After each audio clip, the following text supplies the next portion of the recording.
Protesters continue to gather in the main Independence Square in Kiev, but the opposition failed today to get a vote of no confidence passed against the government. Joining me right now from Ukraine is Vitali Klitschko. He is the reigning heavyweight boxing champion, and he's also one of the leaders of the opposition. Mr. Klitschko, thank you for joining me. What is your next move since you failed, the opposition failed to win that vote of no confidence in Parliament today? Good evening, everybody. It's today in Parliament. What happens actually in a couple of days, and all people in Ukraine very upset. The government destroyed wish of signing association agreement with European Union. And just a couple of days ago, a group of students demonstrate for European Union with European and Ukrainian flags. And special police forces beat the students very badly. And people are very upset and angry with that. And nobody in government take responsibility for this activity. Okay, Mr. Klitschko. Right now, Mr. Klitschko, what happens next? The Prime Minister has said that he's willing to hold talks with the opposition, but if the opposition doesn't respond, then he said, we have the forces. Is the opposition ready to hold talks with the government?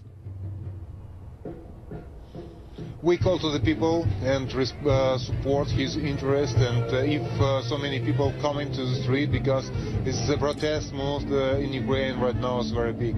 And our proposal, if you not agree and send the government to retirement, we have to come together. And that's why we ask the people, if you not agree, if you're ready to defend your future, please come into us, support us, and we definitely win if people come into the street.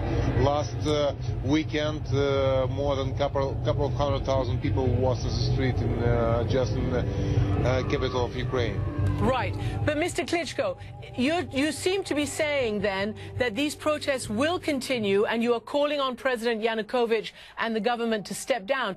Are you saying no to talks, no to any compromise or some kind of talks with the government?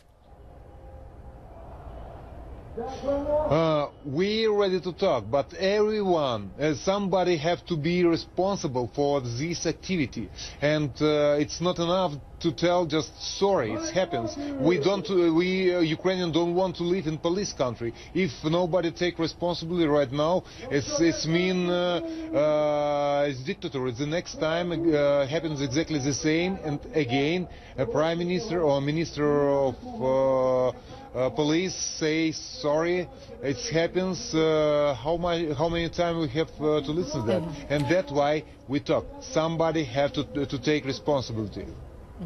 All right, well, let's say somebody does. We wasn't sure it's Prime Minister is responsible. All right, well, let me ask you this, because you yourself have been out there trying to keep your side peaceful. You were described as trying to, stop any kind of violence on the side of the demonstrators. What is your strategy in these big demonstrations? The strategy to show for government our will, and if a couple of 100,000 people coming and government can't say no, we doesn't listen to you, and that's why it's our main point. We have to come into the street and say no for this government, for president who supports this government, and that's why it's reloading whole system. It's